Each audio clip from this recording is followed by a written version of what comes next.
Okay.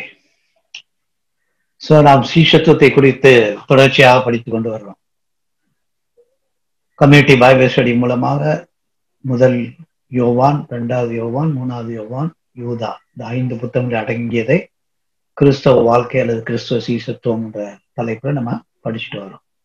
So இந்த நாள்லையும் கூட நீங்க எல்லாம் ஹோம்ஒர்க் பண்ணியிருப்பீங்கன்னு சொல்லி விசுவாசிக்கிறோம்.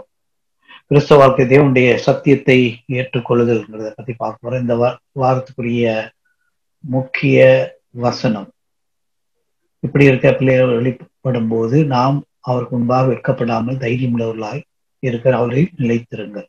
அதான் நம்ம முக்கியமான வசனம். சோ முதல் நாள்ல கேள்வியில நீங்க இந்த கேள்வியில் தான் பதில் இருப்பீங்க. உலகத்தை சிநேகிக்காதீர்கள். ஸோ உலகத்தினுடைய பிரின்சிபிள்ஸ், உலகத்தினுடைய சத்தியங்கள் அல்லது தத்துவங்கள் என்ன, அதை எப்படி நம்ம மேற்கொள்ள வேண்டும் என்று சொல்லி 3 முக்கியமான காரியங்களை சொல்றதை நான் பார்க்கிறோம். அதுக்கப்புறம் அந்த ப்ரைட் ஆஃப் லைஃப், ஜீவனத்தின் பெருமை, கண்களின் இச்சை, மாம்சத்தின் இச்சை, அதை குறித்து நம்ம விரிவாக பின்னாடி பார்க்க போறோம். அதுக்கப்புறம் கடைசி காலத்தை குறித்து சொல்லப்பட்டிருக்கு. ஸோ கடைசி காலத்துல அந்தி கிறிஸ்துவின் ஆவி செயல்படும். அந்தி கிறிஸ்துனா யாரு, அந்தி கிறிஸ்து எப்படி செயல்பட முடியும், அதை நம்ம பார்க்க போறோம். அதுக்கப்புறம் கடைசி காலம்னா ஆண்டவர் எதை சொல்றாரு, ஒவ்வொரு தலைமுறையும் கடைசி காலம் தான் சொல்றாங்க, அதன் அர்த்தம் என்ன அப்படிங்கிறத நம்ம பார்க்கலாம். ஸோ ஆண்டவர் நம்ம கொடுக்குற எச்சரிக்கை என்ன, அந்தி கிறிஸ்து கொடுத்த எச்சரிக்கை, அதெல்லாம் நம்ம பார்க்க போறோம். அதுக்கப்புறம் கர்த்தரில் நிலைத்திருத்தல். ஸோ நிலைத்திருக்கிறதுனால அதன் வருகிற பலன் என்ன, ஸோ அதனுடைய விளைவு என்ன அப்படின்னு சொல்லி பார்த்தோம். பிறகு கள்ள போதகர்கள், கள்ள தீர்க்கதரிசிகள் எப்படி மக்களை ஏமாற்றுவார்கள், அவரிடத்திலிருந்து எப்படி நம்ம விலகி நம்மை காத்துக்கொள்வது. பிறகு ஆண்டவராகிய இயேசு கிறிஸ்து வரும் பொழுது நமக்கு ஒரு நித்திய நம்பிக்கை, ஸோ நித்திய ரட்சிப்பு, இதை குறித்தும் நம்ம பார்க்க போறோம். ஸோ ஆண்டவருடைய வருகையில் நாம் காணப்படுவோமா அப்படிங்கிற ஒரு கேள்வி. சரி, அதுல விவரமா பார்க்கும் பொழுது முதலாவது என்ன பார்க்கிறோம், உலகத்தின் கொள்கைகள், the principles of the world. So உலகத்தின் கொள்கைகள் அப்படின்னு சொல்லும் பொழுது உலகத்திலே செயல்படுகின்ற காரியங்களுக்கு பின்னாக இருக்கின்ற தத்துவங்கள், கொள்கைகள். ஸோ ஏதாவது ஒரு காரியத்தை நாம் செய்யறோம்னா அதுக்கு ஒரு காரணம் இருக்கும்.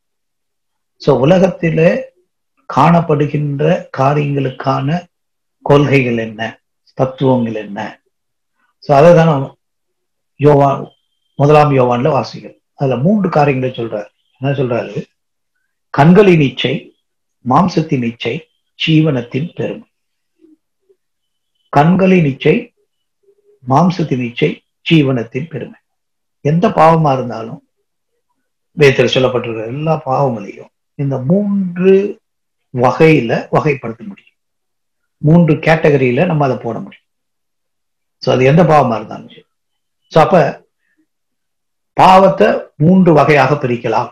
ஒண்ணு கண்களின் இச்சை, மாம்சத்தின் இச்சை, 3வது ஜீவனத்தின் பெருமை. ஸோ ஜீவனத்தின் பெருமை அப்படின்னு சொல்லும்போதுதான் அதன் அர்த்தம் என்ன. ஜீவனத்தின் பெருமையில ஆங்கிலத்தை சொல்லணும்னா என்டைட்டில்மெண்ட் மென்டாலிட்டி, உரிமை இருக்கிறது, உரிமை கொண்டாடும் மனநிலை. சோ அவங்க என்ன நினைக்கிறாங்க, ஜீவனத்தின் பெருமை உள்ளவர்கள் தாங்கள் உலகத்திற்கு மையமாக இருக்கிறோம், உலகத்திற்கு மைய பொருளாக இருக்கிறோம், உலகத்திலே மிகவும் முக்கியமானவங்க நாங்க தான், அல்லது சென்டர் ஆஃப் அட்ராக்ஷன், எல்லாரையும் ஈர்க்கக்கூடிய, கவர்ந்திழுக்கக்கூடிய மத்திய மனிதன் நான் தான் அப்படின்னு நினைக்கிறவங்க தான் ப்ரைட் ஆஃப் லைஃப், ஜீவனத்தின் பெருமை அல்லது வாழ்வின் பெருமை. ஸோ இதுல என்டைட்டில்மெண்ட் மென்டாலிட்டி, உரிமை கோரும் அல்லது உரிமை கொண்டாடும் மனநிலை, அதுக்கு அர்த்தம் என்ன. ஸோ அவங்க என்ன நினைக்கிறாங்க, இந்த பாவங்களை, குற்றங்களை செய்வதற்கு எனக்கு உரிமை இருக்கிறது அப்படின்னு சொல்லி யோசிக்கிறேன். நான் என்னுடைய தகுதிக்கு ஏற்ப அல்லது என்னுடைய தரத்துக்கு ஏற்ப அல்லது எனக்கு பதவிக்கு ஏற்ப இவைகளை செய்வதற்கு எனக்கு உரிமை இருக்கு. இதை யாராலையும் தட்டி கேட்க முடியாது. சோ இப்படிப்பட்டவங்க தான் நம்ம என்ன சொல்றோம், வாழ்வின் உரிமையை கொண்டாடுது அல்லது என்டைட்டில்மெண்ட் மென்டாலிட்டி. இப்ப உதாரணத்துக்கு சொல்லுவோம், சோ இப்ப நிறைய போலீஸ்ல கேஸ் வருது, கிரைம்ஸ் நம்ம பார்க்கணும். சோ ஒரு கிரைம் எப்படின்னா, அந்த ஆண்கள் பெண்களை கேலி செய்யணும், ஈவ் டீசிங் சொல்லி சொல்லுவோம். பஸ் ஸ்டாண்ட்ல இருக்கிற பெண்கள் அல்லது இங்க இருக்கிற பெண்கள் சோ கேலி பண்றது மாத்தோம்ல, ஒரு சிலர் என்ன செய்வாங்க, கற்பழிக்கும். சோ அவங்களை கூப்பிட்டு விசாரிக்கும் பொழுது போலீஸ் என்ன ஆச்சரியப்படுறாங்கன்னா, இவங்க என்ன செய்வாங்க, ஆமா எனக்கு உரிமை இருக்கு, நான் செய்ததுல என்ன தவறு, ஸோ பாய்ஸ் ஆர் பாய்ஸ், ஆண்கள் இப்படித்தான் இருப்பாங்க, பெண்கள் தான் பாதுகாத்துக் கொள்ளணும், இப்படி சொல்கின்ற மனப்பான்மை தான். நான் ஒரு ஆண், எந்த பெண்ணும் எனக்கு அடிமையா தான் இருக்கணும், நான் என்ன பெண்ணை விரும்புகிறேனோ நான் என்ன வேணாலும் செய்வேன் அப்படின்னு சொல்லி ஒரு மனநிலை இருந்தால் அதைத்தான் என்டைட்டில்மெண்ட் மென்டாலிட்டி சொல்றேன். அதற்கு மூல காரணம் என்ன? பிரைட் ஆஃப் லைஃப், ஜீவனத்தின் பெருமை. அதே போல அரசியல்வாதிகளை பார்க்கலாம், தலைவர்ல பார்க்கலாம். சோ ஒரு சிலர் என்ன நினைக்கிறாங்க, என்ன வேணாலும் செய்யலாம், நாங்கள் தலைவர்களா இருக்கிறோம், எங்களுக்கு மற்ற சாதாரண மக்களுக்கு உரிய சட்டங்கள் எங்களுக்கு கிடையாது. அதே போல ஒரு சில மத குருக்கள் இருந்தாங்க, அவங்க என்ன யோசிக்கிறாங்க, சாதாரண மக்களுக்கு உரிய சட்ட திட்டங்கள் எங்களுக்கு அது பொருந்தா, நாங்கள் அந்த சட்டத்திற்கு அப்பாற்பட்டவர். இதுதான் என்ன சொல்றோம், ஜீவனத்தின் பெருமை, பிரைட் ஆஃப் லைஃப். இது நிறைய பேருக்கு இருக்கிற இந்த பெருமையினாலே, இந்த மேட்டிமையினாலே, இந்த வீண் பெருமையினாலே பாவங்களை செய்கிறார். சோ அதனால அதை குறித்து எச்சரிக்கையா இருக்கணும்னு சொல்லி யோவான் சொல்றார். சோ பாவத்தின் சம்பளம் மரணம். அது மரணம் என்று சொல்லும் பொழுது அது இரண்டாம் மரணமாகிய நரகத்திலே தள்ளப்படுகின்ற ஒரு நிலை, ஜீவன்ல தேவனோடு கூட நித்தியமாய் பிரிந்து நிலைக்கிற நிலைமை. சோ ஆனா பாவத்தின் சம்பளம் மரணம் சொல்லி சொல்லும் பொழுது உலகத்திலே அதற்குரிய விளைவுகள் இருக்கும். அந்த விளைவுகளை நம்ம எப்படி சந்திக்கிறோம்? உதாரணத்துக்கு பார்க்கும் பொழுது, ஆதாம் ஏவாள் பாவம் செய்தான். ஆதியாம்ல பார்க்கிறோம், ஏதேன் தோட்டத்துல ஆண்டவர் கொடுத்த ஒரு கட்டளை என்னன்னா, ஆயிரக்கணக்கான கனிகள் இருந்து அந்த ஆயிரக்கணக்கான கனிகளை தெரிந்தெடுப்பது நல்லது. ஆனா ஒரே ஒரு கனி இருந்தது, அதை தெரிந்தெடுப்பது தவறு, அது பிழை, அது பாவம். ஆனா என்ன செஞ்சாங்க, ஆயிரக்கணக்கான நல்ல தேர்வுகளை விட்டுவிட்டு, நல்ல செலெக்ஷனை விட்டுவிட்டு, நல்ல சாய்ஸை விட்டுட்டு அவங்க தெரிந்தெடுத்தது என்னன்றா, ஒரு எதை செய்யக்கூடாதுன்னு சொன்னா அதை மட்டும் தெரியும். அதனால என்னன்னது, தேவன் அவர்களோடு கூட தினமும் சாயங்கால வேலையில சம்பாஷித்தா பேசிக்கொண்டிருந்தா அப்படின்னு சொல்லி பார்க்கிறோம். அவர் வரும்பொழுது இவங்க என்ன செய்யறாங்க, ஓடி ஒளிந்து விடுகிறார். சோ ஓடி ஒளிந்துகிட்டு என்ன சொல்றாங்க, அவங்களுடைய உணர்வில் என்ன உண்டாச்சு, 3 காரியம் உண்டு. ஒன்று பயம், 2வது வெட்கம், 3வது குற்ற உணர்வு. இதற்கு முன்பாக இந்த 3 இல்லை, அவங்களுக்கு இருக்க வேண்டிய அவசியம் இல்லை. பூரண அன்பு பயத்தை புறம்பே தள்ளும். அவங்க பாவம் செய்யாத இருந்த பொழுது ஆண்டவருடைய பிரசன்னத்தில் பயப்படவில்லை, சந்தோஷமாக மகிழ்ச்சியாக இருந்தார். சோ பயம் எப்போ வந்தது, பாவம் வந்ததுனாலதான் பயமே வந்தது. சோ அந்த பயத்தினால ஆண்டவர் விட்டு ஓடுறான், ஆண்டவர்ல தேடி போக முடியாது. சோ 2வது பாக்குறோம், வெட்கம். சோ அதற்கு முன்பாக ஆதாம் ஏவாள் ஒன்றாக இருந்தாங்க, ஆனால் வெட்கம் இல்லை. அவர்கள் தேவனுடைய மகிமை பெற்றவர்களா இருந்தார். அவர்கள் அசிங்கமா இல்ல, அருவருப்பா இல்ல, தேவனுடைய மகிமை பெற்றவர்களா. எல்லோரும் பாவம் செய்து தேவ மகிமையற்றவர்களா. இப்ப சூரியனை பார்க்கும் பொழுது அது மகிமையா இருக்கு, அது ட்ரெஸ் போட்டுக்கா, ஆடை அணிந்திருக்கா இல்லையான்னு தெரியாது, தேவையில்லை, மகிமை. அதே போலதான் மகிமையா இருந்தான். பாவம் செய்யும் பொழுது அந்த மகிமையா இருந்தான். மகிமை இருந்ததுனால அசிங்கமும் அவலட்சணமும் வந்தது. அதனால ஒருவர் என்ன செய்ய முடியல, பார்க்க முடியவில்லை, பார்க்க விரும்பவில்லை. வெட்கம் வந்தது. மூன்றாவது குற்ற உணர்வு. ஆண்டவர் கொடுத்த கட்டளையை நாம் மீறி விட்டோமே என்ற ஒரு குற்றம். சோ பாவத்தை குறித்து இன்றைக்கு மக்கள் கவலைப்படாமல் இந்த மூணை குறித்து தான் கவலைப்படுறான். எப்படி நான் பயம் இல்லாம வாழ்றேன், எப்படி நான் வெட்கம் இல்லாம வாழ்றேன், எப்படி நான் குற்ற உணர்வு இல்லாம வாழ்றேன், எப்படி பாவம் இல்லாமல் வாழ்வது என்று யோசிக்காமல் என்ன யோசிக்கிறாங்க, எப்படி பயம் இல்லாம வாழ்றோம். துணிச்சல் தேவை, தைரியம் தேவை. நம்ம போன்ல ஒரு செக்யூரிட்டி இதை வச்சிடலாம், இல்ல நம்ம கையில ஒரு துப்பாக்கி வச்சிடலாம், நம்ம பயம் இல்லாம வாழலாம். சோ பாவம் செய்யாமல் வாழ்வதற்கு பதிலாக என்ன செய்யறாங்க, பயம் இல்லாமல் வாழ வேண்டும். ஆண்டவருக்கு பயப்படுற பயம் இருந்தாதான் மனிதர்களுக்கு பயப்பட வேண்டிய அவசியம் இருக்கு. சோ வெட்கமின்றி இருக்க வேண்டும். அப்ப என்ன செய்யணும், வெட்கத்தை அவமானத்தை புகழ்ச்சியாய் மாற்றும். அதான் அவங்க யோசிக்கணும். வெட்கத்தை என்ன செய்யணும், புகழ்ச்சியா மாற்றும், அதை கவர்ச்சியா மாற்றும். அதனால என்ன செய்யறாங்க, அதற்கு அலங்கார வார்த்தைகள் கொடுக்குறாங்க, அதை பெருமையா பேச ஆரம்பிச்சு. அது அவமானமா யோசிக்க கூடாது, அதை கவர்ச்சியா யோசிக்கணும், அதை புகழ்ச்சியா யோசிக்கணும், வெட்கப்படக்கூடாது அப்படின்னு. சிலர் என்ன சொல்றாங்க, எனக்கு குற்ற உணர்வே இருக்கக்கூடாது, உரிமை கொண்டாடணும்.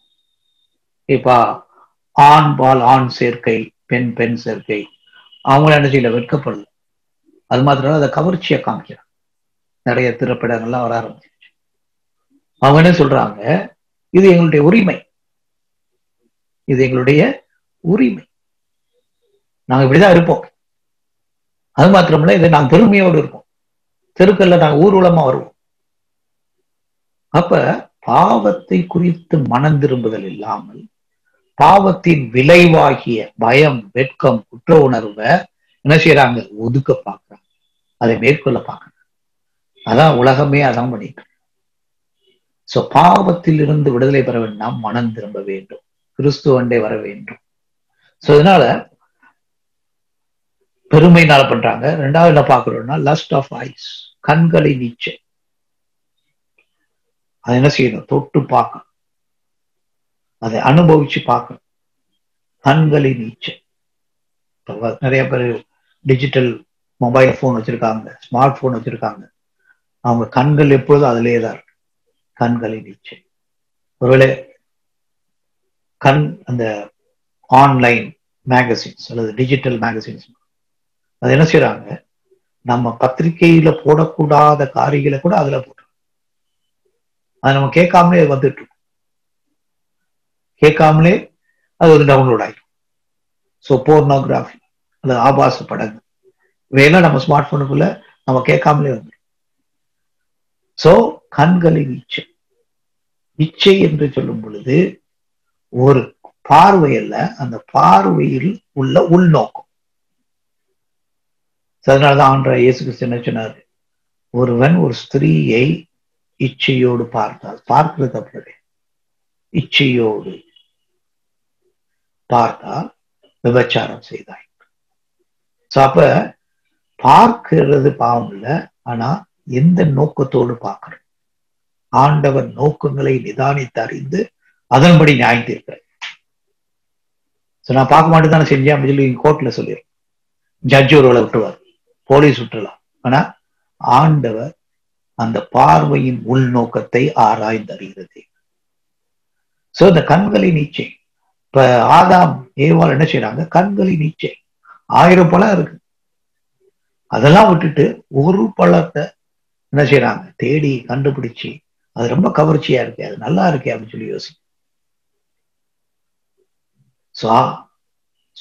சர்ப்பம் வந்து அவங்களை ஏமாத்து சொல்லுது. சோ அவன் பார்த்த பொழுது ரொம்ப ஆசையா இருந்துச்சு, நல்லா இருந்துச்சு. சோ நம்முடைய வாழ்க்கையில கண்களின் வழியாக பாவங்கள் வராதபடி எச்சரிக்கையா இருக்க வேண்டும். யோபு என்ன சொல்றான், நான் என் கண்களோடு உடன்படிக்கை செய்தேன், என் கண்களோடு உடன்படிக்கை செய்தேன், நான் ஒரு பெண்ணை, ஸ்திரீயை என்ன செய்ய மாட்டேன், இச்சையோடு பார்க்க மாட்டேன். கண்களோடு உடன்படிக்கை செய்ய. கண்கள் வந்து நம்மளை தவறான இடத்துக்கு வழி நடத்த முடியும். சோ இப்ப என்ன போச்சு, என்டர்டைன்மெண்ட். முன்னாடி என்ன, போன்னா அவசரத்துக்கு யாரோடு பேச வேண்டும், கம்யூனிகேஷன் டூல். அது தகவல் தொடர்புக்காக மட்டும் பயன்பட்டது. இன்னைக்கு அது என்ன ஆகி போச்சு, அது என்டர்டைன்மெண்ட். அத கேளிக்கை நிகழ்ச்சிகளை பார்ப்பதுக்கு ஆயிடுச்சு. இதற்கு காரணம் என்ன, கண்களின் இச்சை. சோ பொழுதுபோக்கு, பொழுதை போகணும், பொழுதை பயன்படுத்தணும் கிடையாது, பொழுதை போக்கணும். பொழுதை போக்குறதுனால என்ன ஆகுது, அவர்கள் வீணராகிறார்கள். இன்னைக்கு என்ன போச்சு, செய்திகளை கூட ஒரு பொழுதுபோக்காகும், ஒரு என்டர்டைன்மெண்ட் ஆகும். அப்பதான் மக்கள் பார்ப்போம். பாடங்களை கூட என்ன செய்யணும், அதை விளையாட்டாக சொல்லி கொடுத்தாதான் அதை பார்ப்போம். ஸோ இப்படி ஒரு மென்டாலிட்டி வந்துருச்சு. ஸோ இன்னைக்கு என்டர்டைன்மெண்ட் ஜெனரேஷன் சொல்லலாம். பைபிள் என்ன போட்டிருக்கு, பொழுதுபோக்குங்கிறது வேனிட்டி, மாயை என்று சொல்லி. ஸோ மாயையாக இருக்கு. இன்னைக்கு கண்களின் இச்சை மாயினால. ஸோ பில்கிரீம் ப்ராக்ரஸ், மோட்ச பிரயாணத்துல என்னது, மாயை நகரம்னே ஒன்று இருக்கு. அதுல போய் என்ன செய்யறாங்க, ஏமாந்து போறாங்க. இன்னைக்கு மாயை உலகை நம்பி மக்கள் ஏமாந்து. மாயை எப்படி நம்முடைய வாழ்க்கையில வருது, கண்கள் வழியா தான் பிரவேசிக்கு. அதனாலதான் கண்களோடு என்ன செய்யணும், உடன்படிக்கணும். சோ அதே இது என்ன ஆயிடுது, சபைக்குள்ளே வந்து. அதான் ரொம்ப வேதனைக்குரிய விஷயம். தகவல் நியூஸ் என்ன செய்யணும், பொழுதுபோக்காக நம்முடைய மனதை உற்சாகப்படுத்துறதா இருக்கும். எஜுகேஷன் விளையாட்டாக இருக்கணும், அப்பதான் படிக்கணும். அப்ப ஆராதனை எப்படி இருக்கணும், அது விளையாட்டா, அது ஒரு பொழுதுபோக்கா. அப்ப என்ன ஆயிருது, ஆட்டம் பாட்டம் கொண்டாட்டம். சோ பிரசங்கம் கிடையாது, வசனங்கள் பிரசங்கிக்கப்படுவதில்லை, போதிக்கப்படுவதில்லை. இன்னைக்கு அதிக நேரம் என்னது, ஆட்டம் பாட்டம் கேட்கும். சோ கண்களின் இச்சை, அதுல லைட்ஸ் என்ன, புகை என்ன, அலங்காரம் என்ன, இதுக்கு எவ்வளவு செலவழிக்கிறான். இதெல்லாம் என்னத்தை குறிக்கிறது, கண்களின் இச்சைக்கு அடிமையாயிட்டு இருக்கோம். சோ மூன்றாவது என்ன பார்க்கிறோம், மாம்சத்தின் இச்சை. அதாவது இன்னைக்கு இப்ப இந்த வாதை நோயினால கொஞ்சம் எல்லாம் அமைதியா இருக்காங்க. இல்லாட்டினா என்ன பார்த்தோம், 5 நாட்கள் வேலை செய்ய வேண்டும், 2 நாட்கள் என்ன செய்யணும், என்ஜாய் பண்ணணும். யாரா இருந்தா, ஆட்டோ ஓட்டுறவங்க முதற்கொண்டு அதான் சொல்றேன், 5 நாள் வேலை செய்யணும், 2 நாள் நாங்க ஜாலியா இருக்கணும். அதுதான் நோக்கமாயிடுச்சு. சோ கடினமாக நான் வேலை செய்வோம், எதுக்காக, அந்த 2 நாள் என்ஜாய் பண்றதுக்கு தான் வேலை செய்யும். எங்க வாழ்க்கை என்ன, 2ஆக பிரிக்கப்படுகிறது. 5 நாட்கள் வேலை, 2 நாட்கள் ஆடம்பரமாக ஜாலியாக இருக்கும். அங்க கடவுளுக்கு இடம் இல்லை, ஆண்டவருக்கு இடம் இல்லை, ஆராதனைக்கு இடம் இல்லை. ஆராதனை கூட என்ன ஆகி போச்சு, அது ஒரு கடமையா போச்சு. 1 மணி நேரத்துல முடிக்கணும், இல்ல 1.5 மணி நேரத்துல முடிக்கணும். அது காலையில 6 மணிக்கு ஆராதனை வச்சா ரொம்ப வசதி, 6ல இருந்து 7:30. அதுக்கப்புறம் அந்த நாள் முழுதும் நாங்க ஜாலியா இருக்கோம், அதுக்குதான் வரோம். சோ இன்னைக்கு என்ன ஆகுது, மகிழ்ச்சியா இருக்கவே, ஜாலியா இருக்கு. சோ கர்த்தருள் மன மகிழ்ச்சியா இருக்குது. வேதமே மன மகிழ்ச்சிங்கிறதெல்லாம் மறந்து போயிடுச்சு. உங்களுடைய மகிழ்ச்சி என்ன, ஆட்டம் கொண்டாட்டம், என்ஜாய் பண்ணணும். ஆண்டவர் என்ன செய்யாரு, 6 நாள் வேலை செய்து 1 நாள் ஓய்ந்திருக்கணும். எதுக்காக ஓய்ந்திருக்கணும், நீ 6 நாள் வேலைக்காக சிருஷ்டிக்கப்பட்டவன் அல்ல.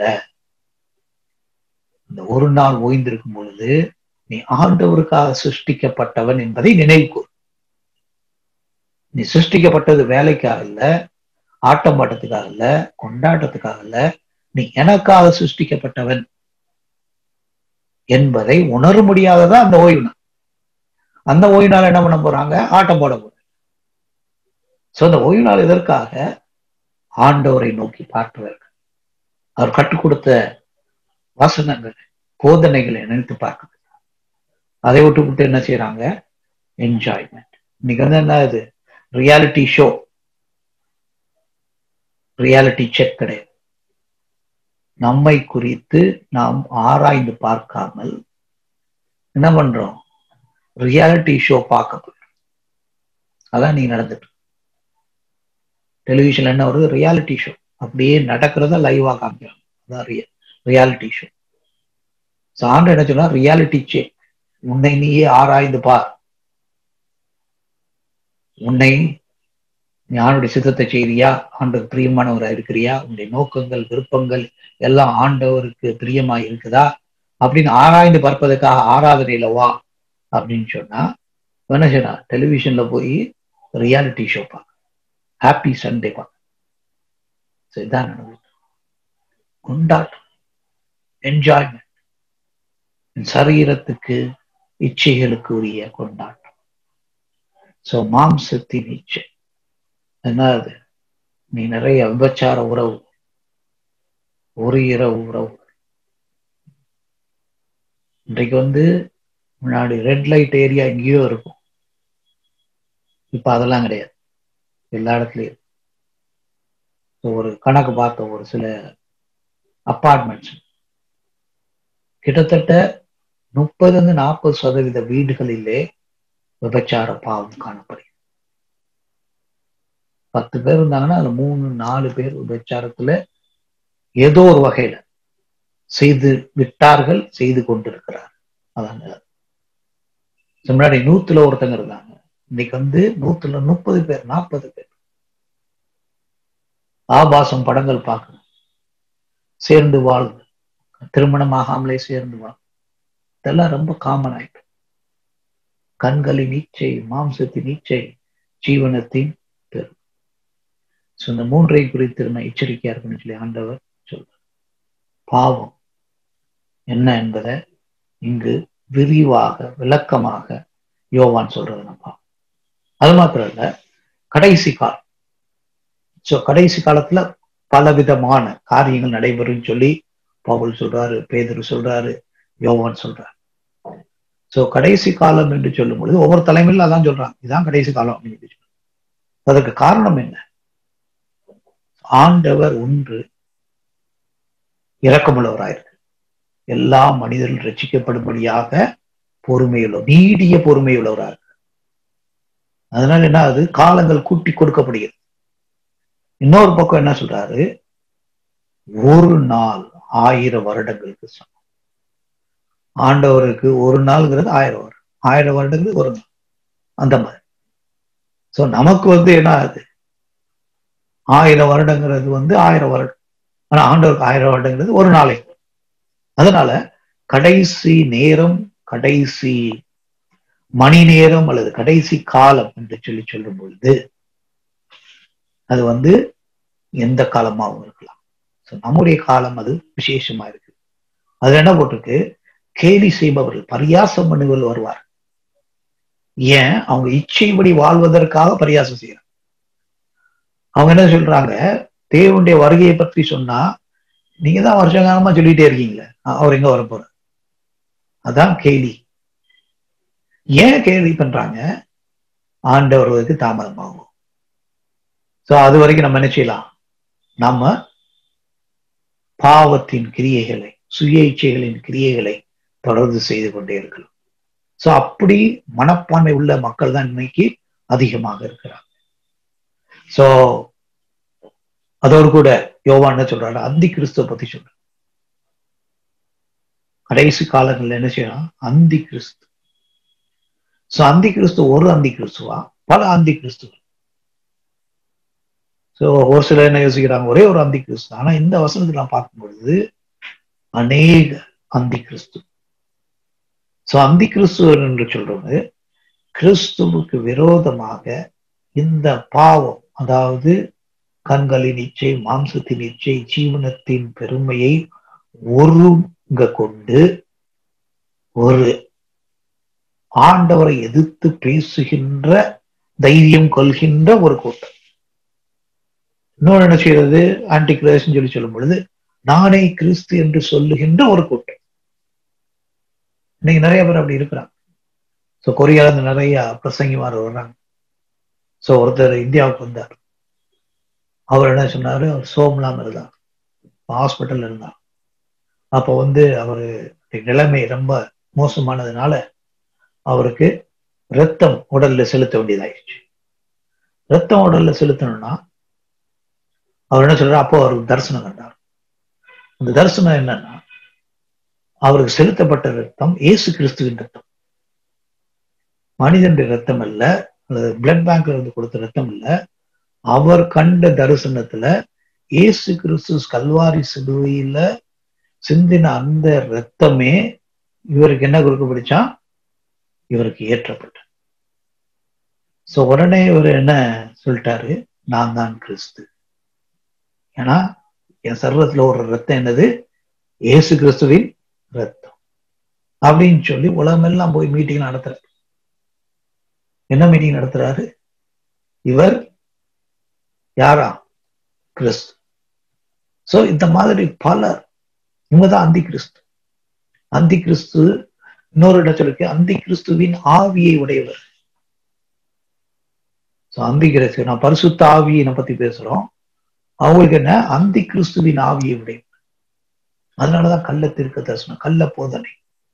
சோ பவுல் சொல்லும் பொழுது ஒளியின் தூதனின் வேஷத்தை தரித்திருப்பார். பிசாசு கூட என்ன செய்யறான், ஒளியின் தூதனின் வேஷத்தை தரித்து நல்லவனை போல, நல்ல போதகனை போல, நல்ல பாஸ்டரை போல வேஷம் தரித்து மக்களை ஏமாற்ற. சோ அந்தி கிறிஸ்து கடைசி நாட்கள்ல வெளிப்படுவான். ஏற்கனவே அந்தி கிறிஸ்துவை நம்ம பார்த்துட்டு இருக்கோம். சோ ஒரே ஒருவருக்காக எதிர்பார்க்கலாம், அந்தி கிறிஸ்துவின் ஆவியை நம் இடம் என்ன சொன்னோம், பகுத்தறிந்து கொள்ள வேண்டும். அவைகளிலிருந்து நம்ம தூரம் இருக்க வேண்டும். சோ அந்தி கிறிஸ்து வர்றதுக்கு முன்னாடி இதெல்லாம் நடக்கும், உண்மைதான். நிறைய காரியங்கள் ஆண்டவர் சொல்லியிருக்கிறார். பவுல் சொல்லும் பொழுது ஒரு 22 காரியம் சொல்றார். சுயநலவாதிகளா இருப்பாங்க, பெற்றோர்கள் கீழ்ப்படிய மாட்டாங்க, இப்படி இருப்பாங்க, அப்படி இருப்பாங்கன்னு சொல்லி சொல்றாரு. பேதுரு அது மாதிரி சொல்றாரு, யோவான் சொல்றாரு, ஆண்டவர் சொன்னார் நோவாவின் காலத்தில் நடந்தது போல இருக்கும் அப்படின்னு பல உண்மைகளை, சத்தியங்களை நமக்கு சொல்லி கொடுத்திருக்கிறார். ஆனா இவைகளை எல்லாம் நம்ம என்ன செய்யக்கூடாது, அதையே பார்த்துட்டு இருக்க கூடாது, அதையே தேடிட்டு இருக்க கூடாது. ஆண்டவருடைய வருகை எப்போ வரும், எப்போ வேணா வரலாம். ஒரு சில யோசிக்கிறாங்க, இந்த மாதிரி நிறைய அடையாளம் இருக்கு, 35 அடையாளம் இருக்கு, 30 நிறைவேறிச்சுன்னா 5 நிறைவேறினா வந்துடும். சோ இதெல்லாம் நம்ம அப்படி கற்பனை பண்ணி கொண்டு இருக்க முடியாது. இந்த அடையாளங்கள் எதுக்காக கொடுக்கப்படும்? அடையாளங்கள் நம்முடைய வாழ்க்கை பயணத்துல, இப்போ ஒருவேளை நம்ம ஒரு ஊர்ல இருந்து இன்னொரு ஊருக்கு போறோம், அந்த ஊருக்கு போகும்போது ஒருத்தர் சொல்றாரு, நீங்க இப்படிதான் காரை ஓட்டிட்டு போவீங்க, இப்படி போகும்பொழுது ஸோ இந்த மாதிரி ஒரு அடையாளம் வரும். இடது பக்கத்துல ஒரு மலை இருக்கும், இன்னும் கொஞ்சம் தூரம் போனீங்கன்னா வலது பக்கத்துல இந்த மாதிரி ஒரு பெரிய கடை ஒன்று இருக்கும். அதில் எப்படி போனீங்கன்னா இப்படி அடையாளம் சொல்றாரு. ஸோ அடையாளம் சொல்லிட்டு இதெல்லாம் தாண்டினப்புறம் உங்க ஊருக்கு வந்துடுவீங்க. ஸோ கார் ஓட்டுறவ என்ன செய்யணும், அது ஊருக்கு தான் போகணும், அடையாளத்தை தேடி போகணும். அடையாளம் அவனுக்கு என்ன செய்யுது, உதவி செய்யணும். சரியான பாதையில இருக்கிறோம் அப்படிங்கிறத உணர்த்த மட்டும் செய்யும். சோ இவன் அடையாளமே இவனுடைய லட்சியமாய் மாறிச்சுன்னா இவன் ஊர் போய் சேரமாட்டான். அடையாளத்தையே பார்த்துக்கிட்டு இருந்தான்னா இவன் ஊர் போய் சேரமாட்டான். இவன் ஊர் போய் சேரணும்னா அடையாளத்தை பயன்படுத்த வேண்டும். அடையாளத்தை அவன் பயன்படுத்தலாம், உபயோகிக்கலாம். ஆனா அடையாளத்தையே அவனுடைய லட்சியமாக வச்சு, நீங்க நிறைய பேரு அடையாளமே லட்சியம் சொல்லி உட்காரு. அதே போலதான் நம்ம என்ன பார்க்கிறோம்னா, பழைய ஏற்பாடுலயே பார்க்கிறோம். நம்ம பழைய பாட்டுல ஆண்டவராகிய இயேசு கிறிஸ்து வாழ்ந்த சமயத்துல பரிசேயர் சதுசேயர் அதான் செய்தார். மேசியா வர வேண்டும், மேசியா வர்றதுக்கு முன்னாடி என்ன செய்யணுமா, என்ன நடக்கணுமா, எலியா தீர்க்கதரிசி வரணுமே, எலியா தீர்க்கதரிசி இருந்தாதான் மேசியா வர முடியும். ஆண்டவராகிய இயேசு கிறிஸ்து என்ன சொன்னாரு, எலியா தான் வந்தாயிடுச்சே. கேட்கிறாங்க, எலியா எங்க வந்தாரு? யோவான் ஸ்நானனே அந்த எலியா. அப்ப பரிசேயர் சதுசேயருடைய அடையாளத்தை தேடி ஏமாந்து போனார். இவங்க நினைக்கிற மாதிரி எலியா அதே மாதிரி வரல. ஆண்டவர் சொல்றாரு, எலியாவை அனுப்புன்னா யோவான் ஸ்நானன் தான் அந்த எலியா. இவங்களுக்கு அது விளங்கல். அதனால என்ன ஆகுது, இயேசுவை ஏற்றுக்கொள்ளவில்லை, ஏமாந்து போயிட்டான். அடையாளத்தை நம்புகிறவர்கள் ஏமாந்து போவாங்க. அடையாளம் நமக்கு உதவி செய்யுது. ஆனா அடையாளத்தை அடைய வேண்டும் என்று யோசித்தோம்னா நம்ம போய் ஊர் போய் சேர முடியும். இன்னைக்கு நிறைய கிறிஸ்தவர்கள் நிறைய டெலிவிஷன்ல தான் வருது, அடையாளத்தை பத்தி தான் வருது, ஆண்டரை பத்தி வரல. ஆண்டரை பத்தி பிரசங்கம் பண்ணாம அடையாளத்தை பத்தி பிரசங்கம் பண்ணிட்டு இருக்காங்க. எது முக்கியம்? ஆண்டவர் தான் முக்கியம். நம்ம போய் சேர வேண்டிய இடம் முக்கியம். அதை விட்டுட்டு என்ன செய்யறாங்க? வழி நெடுக இருக்கிற அடையாளங்களை, அதாவது ரோட் சயின்ஸை பார்த்துட்டு அதை சொல்லிக்கிட்டே இருக்கிறாங்க. சோ இன்னொரு காரியம் என்ன? இப்போ உதாரணத்துக்கு நம்ம என்ன பார்க்கிறோம்? 666 பத்தி நிறைய பேசுறோம். நீ அதான் நிறைய பிரசங்கம். 666 என்ன? அது நெற்றியில குத்தப்படும் முத்திரை, அல்லதுன்னா வலது கையில இருக்கும். அது ஒரு மைக்ரோ சிப்பா இருக்கும், அல்லது ஒரு வேக்சினேஷனா இருக்கும், இல்லாட்டினா ஒரு பச்சை குத்துற மாதிரி குத்திடுவாங்க அப்படின்னு பல விதத்துல சொல்றாங்க. இதெல்லாம் செய்ய வேண்டிய அவசியமே இல்லை. நம்ம பிசாசுக்கும் அந்தி கிறிஸ்துவுக்கும் நம்முடைய சிந்தனையிலே, நம்முடைய கோட்பாடிலே, நம்முடைய எண்ணங்களிலே, நம்முடைய மனப்பான்மையிலே நாம் ஒப்புக்கொள்வோம் என்றால் நெற்றியிலே முத்திரை குத்தாயிட்டு. அந்தி கிறிஸ்துவின் போதனைகள், கள்ள தீர்க்கதரிசியின் போதனைகள், அதை நம்முடைய எண்ணங்களிலும் சிந்தனையில் ஏற்றுக்கொண்டோம் என்றால் நெற்றியிலே முத்திரை குத்தாயிட்டு. அதே போல அப்படிப்பட்ட சிந்தனையை போதிக்கிறவர்கள் அந்தி கிறிஸ்துவின் ஆவியை உடையவர்களோடு கூட ஒப்பந்தம் செய்தோம் என்றால், கை கொடுத்தோம் என்றால், அவர்களோடு கூட ஐக்கியம் வைத்தோம் என்றால், அவர்களோடு கூட கூடுவோம் என்றால் நம்முடைய வலது கையிலே முத்திரை குத்தாயிட்டன. அதான் இன்னைக்கு நம்ம நெத்திலையும் இதுலயும் போட வேண்டிய அவசியம் இல்லை. நம்முடைய சிம் கார்டே 666. ஆனா எல்லாத்தையும் சிம் கார்டு அதே 666.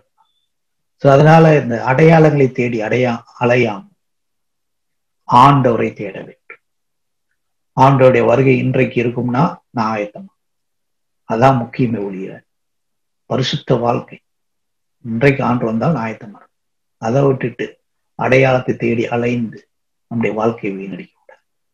சோ அந்தி கிறிஸ்து ஆவி என்ன செய்து இப்படி அடையாளங்களை காண்பித்து அந்த அடையாளங்களுக்கு நேராக நம்மை வழி நடத்தி ஆண்டவற்றிலிருந்து தூரம் இது பண்ண. சோ அது மாத்திரம் இல்ல, ஆண்டு என்ன சொல்றாரு? யோவான் சொல்றாரு, அபைடிங் இன் ஹிம், அவரில் நிலைத்திருங்கள். இதேதான் இயேசு கிறிஸ்து சொன்னார் யோவான் 15 என்னில் நிலைத்திருங்கள். என்னில் நிலைத்திராவிட்டால் நீங்க என்ன செய்ய முடியாது? கனி கொடுக்க முடியாது. என்னில் நிலைத்திருந்தால் என்ன செய்றீங்க? சோ மிகுந்த கனிகளை கொடுப்பீங்க, நிறைவான நிலைத்து நிற்கும் கனிகளை கொடுப்பீங்க. நம்முடைய வாழ்க்கை நிலைத்து நிற்கும் நிறைவான கனிகளை கொடுக்கின்ற வாழ்க்கை. அதுக்கு இவர் என்ன சொல்றாரு? ஆவியானவர் உங்களுக்குள்ளே வாசமா இருக்கிறார், அதுவே உங்களுக்கு அவரில் நிலைத்திருப்பதற்கான அடையாளம். சான்றாய் இயேசு கிறிஸ்துவை நாம் ஏற்றுக்கொள்ளும் பொழுது வெளிப்படுத்தல் என்ன சொல்லப்பட்டிருக்கு? இதோ வாசலிருந்து உங்களை கதவை தட்டுகிறேன், ஒருவன் என்னுடைய சத்தத்தை கேட்டு திறந்தால் நான் பிதா உள்ளில் வாசமாயிருக்கும். இயேசு கிறிஸ்துவை ஏற்றுக்கொள்ளும் பொழுது பிதா, குமாரன், ஆவியானவர் நமக்குள்ளே வாசம் செய்கிறார். சோ அந்த அனுபவம் அவர் நமக்குள்ளே இருக்கும் பொழுது அவர் என்ன செய்யறாரு? நமக்கு மிகுந்த கனிகளை கொடுக்கிற வாழ்க்கையை கொடுக்கிறார். சோ அது மாத்திரமல்ல, ஆண்டோடைய வருகையை எதிர்பார்த்து இருக்கிறது. சோ பாவத்திலிருந்து எச்சரிக்கையா இருக்க வேண்டும். கள்ள உபதேசங்கள் எச்சரிக்கையா இருக்கணும். அந்தி கிறிஸ்துவின் ஆவிக்கு எச்சரிக்கையா இருக்கணும். கிறிஸ்துக்குள்ளே நிலைத்திருக்க வேண்டும். அப்படி இருக்கும் பொழுது அவருடைய வருகையிலே நாம் பின்வாங்கி போக மாட்டோம். அவருடைய வருகையிலே கைவிடப்பட்டவர்களாய் மாற மாட்டோம். அவருடைய வருகையிலே வெட்கப்படாது. அநேகர் வெட்கப்படுவான். பாறையை நோக்கி என் மேல விழுந்துருங்க, ஆண்டவர் வர்றாரு என்று சோ ஓடி ஒளிய பார்ப்பான். அவரை குத்தின கண்கள் அவரை காணும். அப்படிப்பட்ட சூழ்நிலையில நாம் அவருடைய வருகையை எதிர்நோக்கி நிற்கிறோம். ஒரு பெரிய எதிர்பார்ப்போடு, மகிழ்ச்சியோடு, பரிசுத்தத்தோடு அவரை எதிர்பார்த்து நிற்கும் வாழ்க்கை. அவர் மீண்டும் வருகிறார். சீக்கிரம் வருகிறார், இதோ சீக்கிரம் வருகிறேன் என்று சொல்லி. சோ அவருக்கு நம்ம என்ன செய்யறோம்? எதிர்கொள்வதற்கு ஆயத்தமாய் இருக்கிறோம். சோ 10 கன்னிகளுடைய ஆண்டவர் ஓமையை சொன்னார். 5 கனிகள் என்ன செய்ய சரியான இடத்துல இருந்தான். அவனோட விளக்கு இருந்துச்சு, சரியான பொருட்களை வைத்திருந்தான். ஆனா என்ன இல்லை? ஆயத்தம் இல்லை, என்ன இல்லை. ஒருவேளை நாம் சபையில இருக்கலாம், எப்போதும் பைபிளை தூக்கிட்டே இருக்கலாம், ஆனா ஆயத்தம் இருக்கிறது.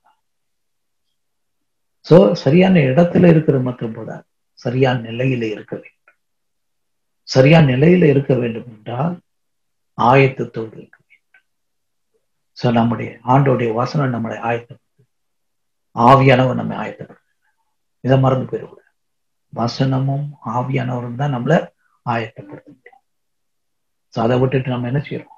கேளிக்கையில வேடிக்கையில நம்முடைய நேரத்தை செலவு. ஆண்டவர் நம்மை ஆயத்தமாக வைத்திருக்கிறோம்.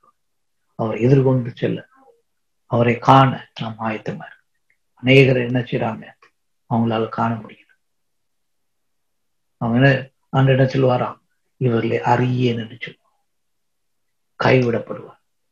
சோ நாம் ஆயத்தமா இருக்க வேண்டும். அது மாத்திரமல்ல, ஆண்டவருடைய குணாதிசயங்களை குறித்து சொல்லப்பட்டிருக்கு.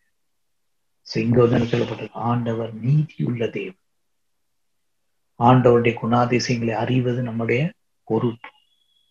ஆண்டவர் எப்படிப்பட்டவராயிருக்கு, ஆண்டவர் உடைய குணங்கள் என்ன, அவருடைய கேரக்டர் ஆட்ரிபியூட்ஸ் என்ன என்பதை அறிந்து கொள்வது நம்முடைய கடமை.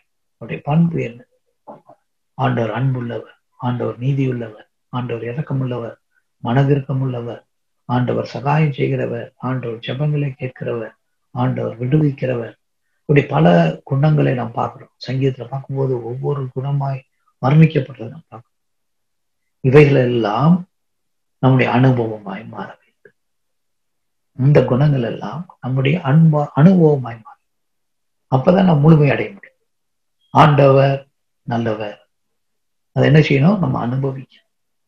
சகலமும் நன்மைக்கு எதுவாக நடைபெறுகிறது. ஆண்டவர் கிருபை உள்ளவர், அதை நம்ம அனுபவிக்கணும். பவுல் அனுபவிக்கணும்.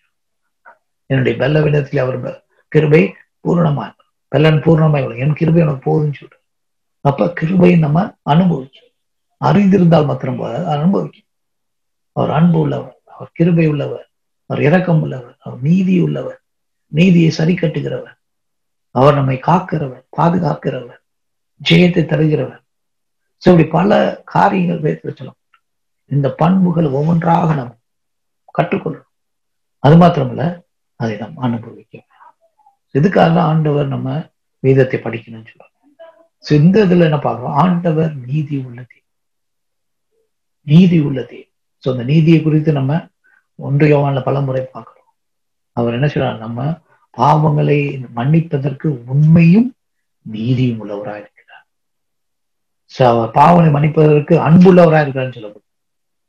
பாவனை மன்னிப்பு என்னவா? நீதி உள்ளவர். ஏன்னா பாவத்தின் சம்பளம் மரணம். அந்த மரணத்தை ஆண்டவராகிய இயேசு கிறிஸ்து சிலுவையில ஏற்றபடியினால், அவருடைய ரத்தம் சிந்தப்பட்டதுனால, அவருடைய மரணத்தினாலே தான் நம்ம பாவம் மன்னிப்பு. அதனாலதான் அவர் நீதி உள்ளவர். சோ ஆண்டவருடைய குணாதிசயங்களை அறிந்தாதான் அவருடைய செயல்பாடுகளை அறிய முடியும், அவருடைய கிரியையை அறிய முடியும். சோ இன்னைக்கு நிறைய பேருக்கு ஆண்டவருடைய குணமே தெரியும். அதனால அவருடைய செயல்பாடுகள் அவளால் புரிந்து கொள்ள முடியவில்லை. அதனால என்ன பார்க்கிறோம்?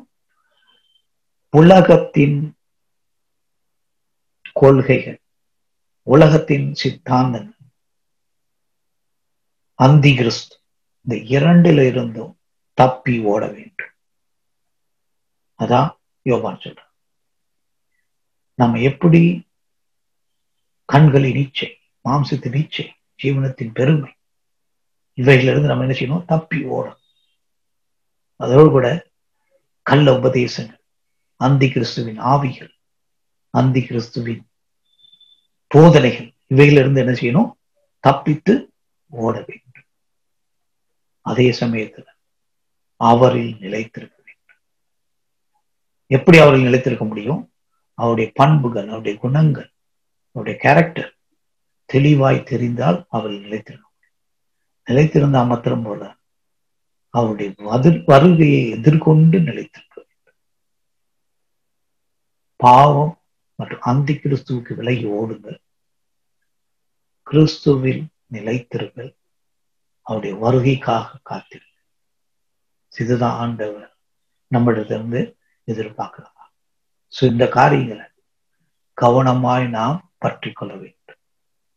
நம்முடைய வாழ்க்கையில இந்த உலகத்தின் சித்தாந்தங்கள், கொள்கைகள் தொடர்ந்து செயல்பட்டு கொண்டே இருக்கிறதா?